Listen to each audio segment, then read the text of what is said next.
Class 6 नई बाल सुलभमाला बुक्ல lesson 7 பத்ர की ஆத்மகதா. பத்ரனா லெட்டர் உடைய சுயசரிதை ஆட்டோபயோகிராஃபி.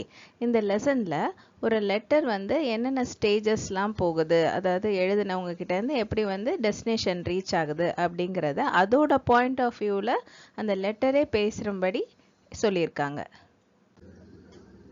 पाठ प्रवेश इंट्रोडक्शन.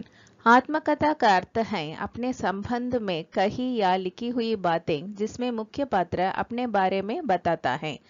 ஆட்டோபயோகிராஃபி அல்லது சுயசரிதை அப்படின்னா இந்த மெயின் கேரக்டர் தன்னை பற்றின இன்ஃபர்மேஷன் மற்றவங்க சொன்னதோ நான் எழுதுனதோ தானே சொல்கிற மாதிரி, அதுதான் ஆட்டோபயோகிராஃபி.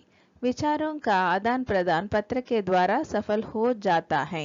ஸோ ரெண்டு பேருக்கு நடுவில் உள்ள ஐடியாஸை எக்ஸ்சேஞ்ச் பண்ணுறது easy or will become successful through letter. पत्र संचार का एक सशक्त माध्यम है. लेटर कम्युनिकेशन तुறையில் इट्स अ पावरफुल मीडियम. इस पाठ में पत्र की आत्मकथा के माध्यम से आपको पत्र का महत्व बताया जाएगा तथा डाकिया डाकघर आदि के बारे में भी जानकारी दी जाएगी. ஸோ இந்த பாடத்தில் லெட்டர் தன்னோட சுயசரிதை வழியா நம்ம எல்லாருக்கும் லெட்டரோட இம்பார்ட்டன்ஸை சொல்லுது. அதுக்கப்புறம் போஸ்ட்மேன், போஸ்ட் ஆஃபீஸ் இவங்களை பற்றின இன்ஃபர்மேஷனும் கொடுக்குது. मैं कागज के टुकड़े से बना पत्र हूँ. लेटर சொல்லுது I am made out of pieces of paper. मैं बोल सकता हूँ, रो सकता हूँ, खिलखिलाकर हंस सकता हूँ. I can speak, I can cry, I can laugh heartily. So அதாவது நான் சந்தோஷத்தில் கலக்கலன்னு சிரிக்க முடியும். कुछ लोग तो मुझे पाकर अपने गले से लगा लेते हैं. சில பேர் மக்கள் என்னை ரிசீவ் பண்ண உடனே தே ஹக் மீ, கட்டி பிடிப்பாங்க சந்தோஷத்தில், because of some good news. लेकिन कुछ लोग मुझे पाकर दुख का अनुभव भी करते हैं. ஆனால் சில மக்கள் என்னை ரிசீவ் பண்ணும்போது தே எக்ஸ்பீரியன்ஸ் சேட்னஸ், ஏன்னா சம் பேட் நியூஸ்னா இருக்கும். मैं इन लोगों के लिए कुछ भी नहीं कर सकता, इसलिए मैं कभी कभी बहुत विवश भी हो जाता हूँ. ஸோ இந்த மாதிரி சோகத்தில் இருக்கிறவங்களுக்காக, அந்த மாதிரி மக்களுக்காக என்னால் ஒன்றுமே செய்ய முடியாது. So sometimes I feel very helpless.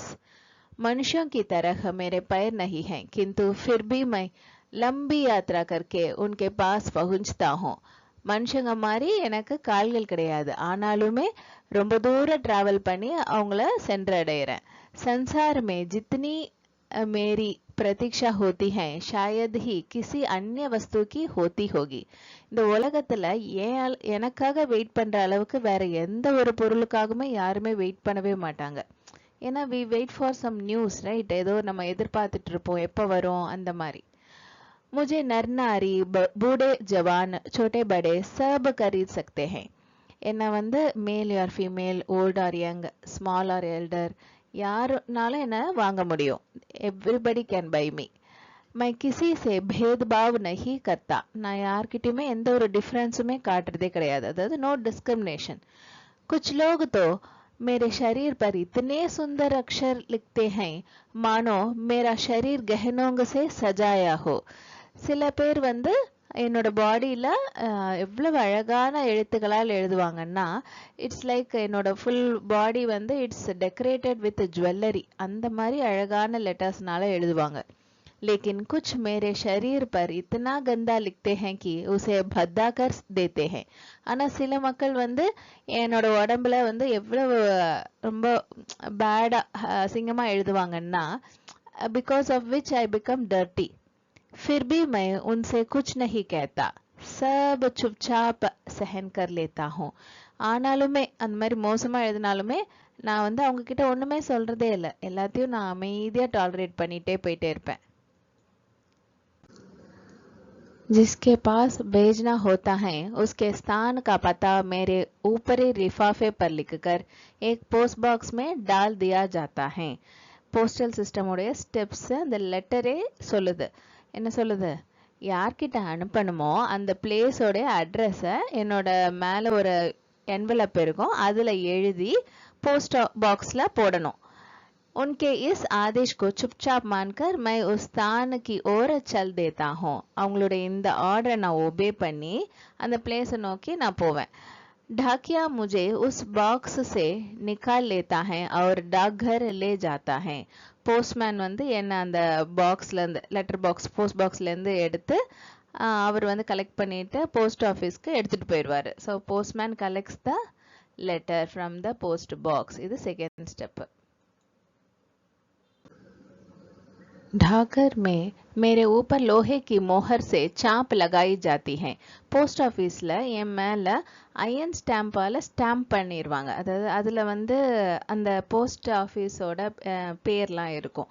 Dhakar वाले मुझे एक तैले में ढालकर रेलवे स्टेशन ले जाते हैं. போஸ்ட் ஆஃபீஸில் உள்ளவங்க என்னை ஒரு பேக்கில் போட்டு रेलवे स्टेशन எடுத்துட்டு போயிடுவாங்க. वहाँ मुझे तैले सहित गाड़ी के एक डिब्बे में बंद कर दिया जाता है. அங்க என்ன அந்த பேக் கூடவே ட்ரெயின்ல ஒரு கம்பார்ட்மெண்ட்ல போட்டு லாக் பண்ணி விட்டுருவாங்க. इस तैले में मेरे कई अन्य साथी भी होते हैं. இந்த பேக்லயே என் கூட மற்ற அதர் பார்ட்னர்ஸ் என் கூட ஃப்ரெண்ட்ஸ் அதாவது லெட்டர் மற்ற அதர் லெட்டர்ஸ்லாம் இருக்கும்.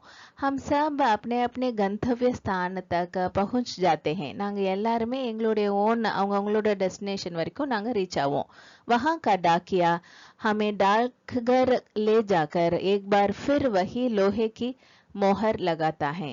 அங்க உள்ள போஸ்ட்மேன் அங்க போஸ்ட் ஆஃபீஸ் எடுத்துட்டு போயிட்டு ஒன்ஸ் அகைன் சேம் அந்த அயன் ஸ்டாம்பால ஸ்டாம்ப் பண்ணுவாரு. और उसके बाद जिस घर या स्थान का पता मुझ पर लिखा होता है वहां जाकर मुझे दे देता है. அதுக்கப்புறம் அந்த போஸ்ட்மேன் இந்த என் மேலே என்ன வீடு அல்லது இடத்தோட அட்ரஸ் எழுதி இருக்கோ ஸோ அந்த இடத்துக்கு என்னை எடுத்துட்டு போயிட்டு அவர் வந்து கொடுத்துருவாரு. So he delivers the letter postman. मैं वहाँ पहुँचकर उनसे सुख दुख की बातें करता हूँ. நான் அங்கே போயிட்டு என்னோட சந்தோஷம் சேடான இந்த நியூஸ் எல்லாம் நான் சொல்லுவேன். यदि मैं मनुष्यों को अच्छा लगता हूँ तो वे मुझे प्यार करते हैं. இப்போ நல்ல நியூஸாக இருந்தால் உடனே அவங்க பீப்புளுக்கு பிடிச்சிரும். ஸோ அதனால தே லவ் மீ. अगर मैं किसी को बुरा लगता हूँ तो वे मुझे घृणा से फाड़ कर बाहर फेंक देते हैं. இதே சப்போஸ் இதே பேட் நியூஸ்னா அவங்களுக்கு என்ன பிடிக்காது. ஸோ வெறுப்புனால என்னை கிழிச்சு அப்படியே வெளியில் தூக்கி போட்டுருவாங்க. मैं कुछ नहीं कहता और ना ही कुछ कर सकता हूँ क्योंकि मैं तो कागज के एक छोटे से टुकड़े से बना हूँ. நான் எதுவுமே சொல்லவும் முடியாது செய்யவும் முடியாது. ஏன்னா because I am made out of small piece of paper. आजकल पत्र लिखना बहुत कम हो गया है क्योंकि ना तो किसी के पास समय है और ना ही कोई पत्र लिखना जरूरी समझता है. nowadays லெட்டர் எழுதுறது ரொம்பவே கம்மி ஆயிடுச்சு. ஏன்னா யாருக்குமே டைமும் இல்லை, லெட்டர் எழுதுறதுக்கெலாம் டைமும் இல்லை. அதுக்கப்புறம் லெட்டர் எழுதுறது ரொம்ப தேவை அப்படிங்கிறதும் யாரும் நினைக்கவும் இல்லை. पत्र न लिखने का एक और कारण है यह है कि आजकल ईमेल का जमाना है. லெட்டர் எழுதாததுக்கான காரணம் ஒன் மோர் ரீசன் என்னன்னா nowadays இது இமெயில் யுகம். அதாவது ஃபுல்லாக இன்டர்நெட்டில் யார் லெட்டர் உட்காந்து எழுதிட்டு இருக்கா, எல்லாருமே இமெயில் அனுப்பிடுறாங்க. लेकिन पत्र ऐसा साधन है जिसमें अपनत्व के साथ अपने पूरे भाव व्यक्त करने का मौका मिलता है. ஆனா லெட்டர் வந்து it's such a medium that அது வந்து ஒரு ஈர்ப்பு எல்லாருக்குமே கொடுக்கும். அது கூடவே அது ஃபுல்லாக நம்மளோட எமோஷன்ஸ் எல்லாம் அதை எக்ஸ்பிரஸ் பண்ணுறதுக்கான சான்ஸும் அது வி கெட். पत्र के द्वारा पढ़ने वाला लिखने वाले के मन के भावों से अवगत हो जाता है. ஸோ லெட்டர் வழியா ஒருத்தர் படிக்கிறவங்களுக்கு எழுதினவங்களுடைய மனசை அவங்க என்ன எமோஷன்ஸில் எழுதியிருக்காங்க அப்படிங்கிறதெல்லாம் படிக்கிறவங்களுக்கு தெரிஞ்சிடும். इसलिए मैं कहता हूँ कि मुझे लिखो और लिखने की कला का भरपूर आनंद लो. So that's why I tell you that என்னை எழுதுங்க, லெட்டர் எழுதுங்க எல்லாரும். அதுக்கப்புறம் அது ஒரு கலை. It's an art. Letter writing is an art. அதோட ஃபுல் ஹாப்பினஸும் அதன் வழியாக உங்களுக்கு கிடைக்கும். அப்படின்னா தான் हमने सीखा what we have learnt in this lesson. पत्र एक ऐसा साधन है जिसमें अपनत्व के साथ अपने मन के पूरे भाव अभिव्यक्त करने का मौका मिलता है. லெட்டர் வந்து it's such a means of communication that அது நமக்கு ஒரு ஈர்ப்பு கொடுக்குது ஒருத்தங்க கூட. அதுக்கப்புறம் நம்மளோட ஃபுல் எமோஷன்ஸை எக்ஸ்பிரஸ் பண்ணுறதுக்கான சான்ஸும் வி கெட். अतः हमें पत्र लिखने चाहिए. So we have to write letter. Thank you.